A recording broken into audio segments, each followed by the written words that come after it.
While Amazon Prime Video has just recently dropped a few episodes of Invincible, the series did not take long to shock its viewers. Why? The last scene of the first episode showed us Omni-Man, who was so far presented as his pretty cool dad, taking down the whole Guardians of the Globe team. While some changes have been brought in, the adaptation of the comic book, which was first published in 2003, the Amazon original series is sure to bring in lots of surprises and gory moments. After all, Invincible was created by Robert Kirkman, the man behind The Walking Dead. So for today's video, I'll rank 25 characters amongst many in terms of power. Oh God, what's going on? Is it bad? Ranking the lowest in today's Invincible video is the King of Atlantis Aquarus. The member of the Guardians of the Globe is the equivalent of Justice League's Aquaman, but a far less sexy form. It's a weird fish dude. This is unless you're into furries, or should I say finnies in that particular case, and that's not even a word. Aquarus's powers are quite limited to the element of water.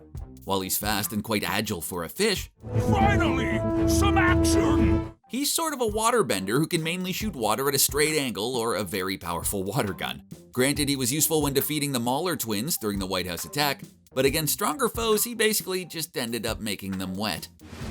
Kate Cha, aka Dupli-Kate, can duplicate herself as much as she wants. Or at least, we're not quite sure how many of hers she can create. While this is a pretty cool trick, just ask Rex Splode, that's basically all there is to it. She's more of a street-level hero and basically a pretty common human being, not having any super strength or anything of the sort. Her powers can be quite useful to take on multiple opponents or create distractions, or attack a bigger one while attacking them from all sides. While Dupli-Kate lacks strength and defense, she can only truly die if all of her clones are killed, which is quite an amazing advantage. Rex Splode might be a bit of a jerk, but he's quite the talented superhero. Due to his parents basically selling him to be experimented on, Rex Splode is gifted with great strength and enhanced durability, making a bullet to the head not much of a big deal for him. But his main source of power comes from a form of molecular acceleration, which allows him to create destructive explosions. This power comes from a device which is implanted in his arm and allows him to accelerate molecules to make them unstable. So he can touch basically anything and turn it into a bomb. Pretty neat. He is kind of a jerk though. Titan is a small-time criminal who dreams of climbing the ladders of the villain industry. Just like Avatar's earthbender Toph, Titan can encase his body in a rock armor. This makes him almost invulnerable to firepower, as bullets would simply ricochet off his hardened body. Probably due to his athletic physique, his rock-hard skin does not seem to affect his speed whatsoever. In terms of superhero strength, Titan is a mid-level all-around. He has amazing endurance, he's fast and strong, but he's clearly no match against people like Invincible. His exterior might be strong enough to protect him against bullets, but crumble rather easily if punched by a superhuman being. The Mauler Twins are not really twins, they're actually clones, or at least one of them is. The original Mauler has cloned himself so many times that neither of them is certain who is the original. Say it, or stay here forever. If the original even still lives. They have the usual supervillain powers like superhuman strength, and are also bulletproof. What makes them different from simple brutes is their genius-level intellect. The Mauler Twins are scientists who create technological devices, allowing them to transfer a copy of their minds to another body. If they wanted, they could create a whole army of clones, but given the fact that they keep arguing over who's the original, I have a feeling it would end up in some sort of Mauler civil war. Darkwing is the Batman of the Invincible universe. He's the protector of Midnight City, a cursed city where the sky is forever red and daytime cease to exist. Just like Bruce Wayne, he's a master in hand-to-hand combat. While not having any superhuman strength, he is at the peak of what a human can achieve in that area. He fights crime using expensive gadgets and travels around using his own jet. While he died at the hand of Omni-Man in the first episode of the series, his sidekick will eventually take on the Darkwing mantle and gain shadow powers, which allows him to bring his opponents to a pitch-black world full of dangerous creatures. The Flash, Red Rush, Joseph, you promised. Huh? Oh, crap. Is the speedster of the Guardians of the Globe. The hard-to-catch Red Rush is mostly known as appearing as a red streak of light wherever he saves the day, anywhere in the world. Another victim of Omni-Man's insane attack at the end of the first episode, Red Rush can basically run really fast, but it seems he can also see things at a faster rate and experience time in a slightly different way. When Omni-Man launched his sneak attack on the Immortal, Red Rush was the first to notice and pushed the Immortal out of the way, saving his life, but just for a short moment. Another member of the Guardians of the Globe, Green Ghost, has powers similar to DC's Green Lantern. She can fly, and possesses the power to become intangible when controlling the molecular density of her body.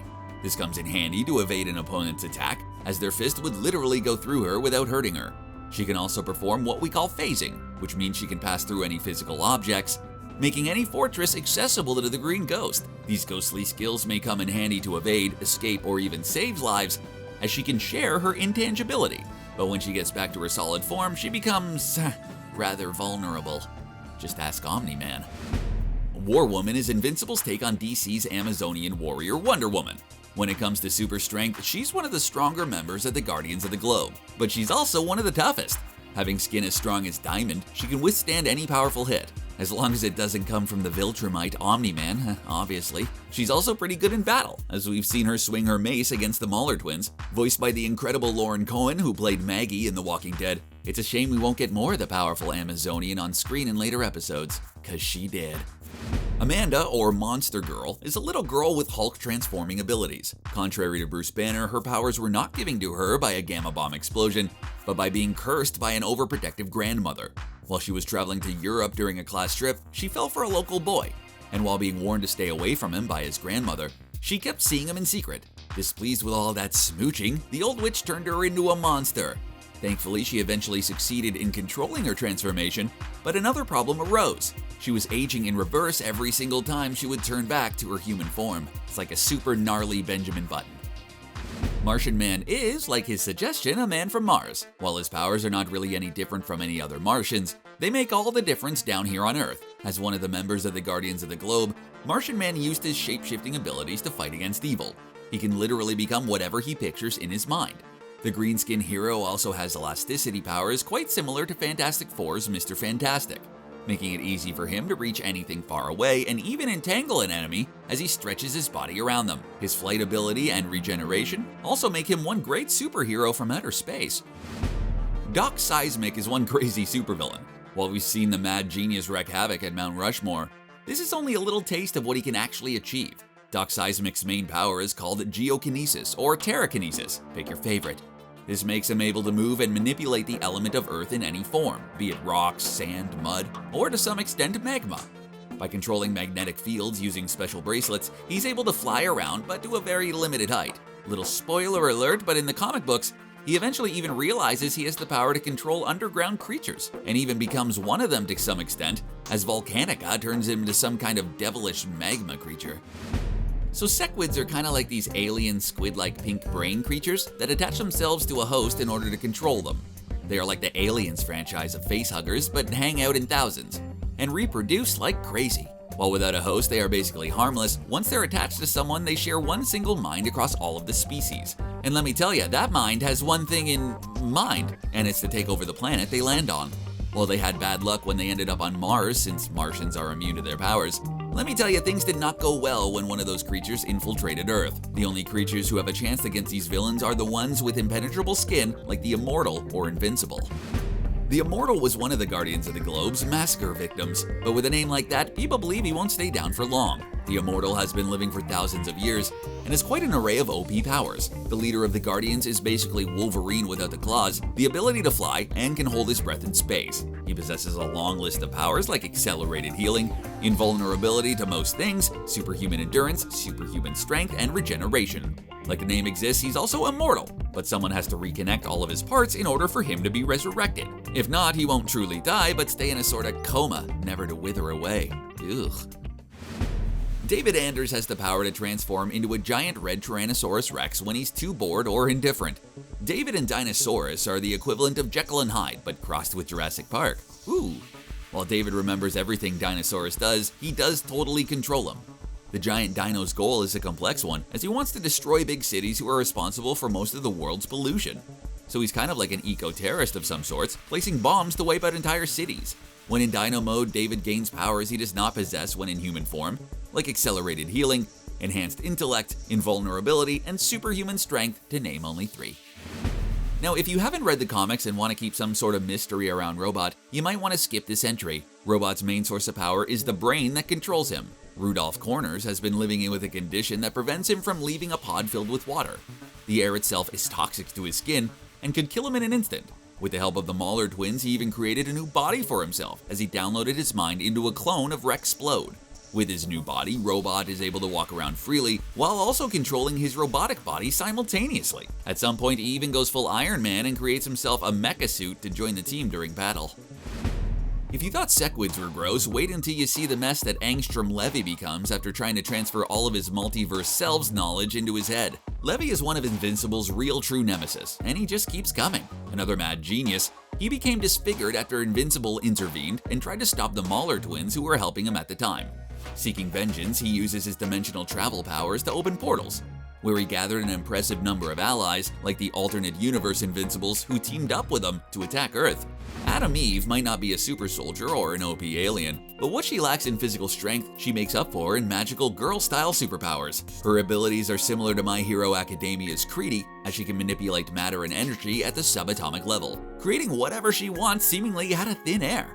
With subatomic manipulation, she can fly by lowering the air's density around her, creating a force field to protect her and her allies, use a form of telekinesis, and shoot energy blasts. While at the brink of death, her full extent of powers is unlocked, which heals her and overpowers her for a brief moment. One of the dimensional traveler Angstrom Levy's evil plans was to bring to Earth alternate versions of Mark Grayson. Compared to the villain's counterparts, a lot of Mark's doppelgangers also go by the alter ego Invincible, but not all of them are good. And while all of their power levels are great, they all slightly differ. Some have built empires, one of them wears traditional Vultramite clothes, and the Conquer race's infamous trademark mustache. While there are countless others in the Invincible multiverse, only 16 of those superpowered half-human, half-Vultramites took part in the Invincible War. While this might seem like a low number, only a handful of them were taken down, while a lot of Earth's mightiest heroes lost their lives in the surprise fight. Conquest is one great psychotic warrior, one of the rare survivors of the Scourge virus. He also lost an arm to a bunch of hungry Ragnar, incredibly powerful alien-type dinosaurs who eat Vultramites for breakfast. Since Nolan Grayson, or Omni-Man, looks like late 40s, early 50s human being, but is known to have lived thousands of years, it seems like Conquest's old age appearance indicates he's lived for way longer than that. Armed with a cybernetic right hand, Conquest has all the same attributes that any Vultramite has, but knowing that they grow stronger as they grow older, he's quite the fearsome opponent. Grandpa Conquest has only one weakness, and it's his arrogance and pride. Thinking he's the best thing the galaxy has to offer, he often underestimates his enemies. Starting our top 5 countdown, we have the Superman of Invincible, Omni-Man, or as Earthlings call him, Nolan Grayson. The father figure who seemed loving and caring did a major 180 at the end of the very first episode, when he got rid of Earth's best team of superheroes, the Guardians of the Globe.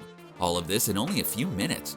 Nolan is one of the few Vultramites still alive across the galaxy, and one of their top warriors at that. He can fly at the speed of light, he can break through basically anything, and when in rage mode is virtually unstoppable. I always wondered, does their mustache make them more powerful? Alan started off as a minor threat to Earth. Well, actually, he was just a friendly alien making sure the planet Urath was equipped with a good defense system. But of course his visit to Earth was all due to him not reading properly. As a member and later leader of the Coalition of Planets, it looks like Alan just keeps getting stronger, which is probably an after effect of the many experiments that were done on him as a child. The friendly space-traveling orange alien has super speed, strength, endurance, and can use telepathy to communicate while in space. But he also seems to be getting stronger and thicker after being left for dead by a group of Vultramites. The limit of his level of powers are unknown for now, if there is such a thing as a limit to them. Number 3 on today's ranking list is none other than the titular character Invincible. While Mark Grayson might not quite be at Omni-Man level since he's still a teenager, he has proven to be getting more powerful by the minute. So it's safe to assume that in time he might just become even stronger than his father Nolan. Having all the same powers as Omni-Man or Conquest, Invincible's stronger feature is his will to win at all cost. While his anger sometimes gets the best of him, he always ends up finishing the job and never giving up. While it's pretty amazing in all areas, he has the same weakness as the Vultramites. In order to fly, their equilibrium must be balanced. So if anything disturbs his inner ear function, like a specific pitch, it could bring him down really quick, causing him incredible pain. Today's runner-up is the incredible Thragg, also known around the world as Battle Beast. Becoming addicted to fighting, Thragg is traveling the galaxy in order to find worthy opponents and engage them into combat. He's easily defeated by Invincible early in his superhero career, bulletproof, and puts Black Samson in a coma.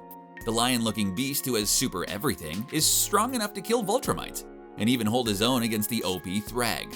While this scary-looking Dinosaurus cannot pierce Mark's skin with his fangs, Battle Beasts can easily bite into one of those super aliens without much of an effort. The winner of today's ranking list is none other than Grand Regent Thragg. Thragg was born on Viltrum and was purposely trained to become the strongest of them at a very young age. Even Omni-Man fears the OP Viltrumite, having almost abandoned all hope once in a space battle.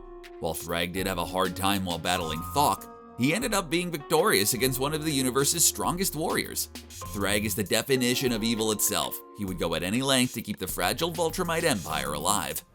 While Oliver Grayson, aka Young Omni-Man, did not make the list, he holds all the Viltrumite powers his brother Mark has to some extent. Being half Thraxan, he can also learn anything in a matter of minutes just by experiencing things. His accelerated learning skills could one day make him one brainy superhero.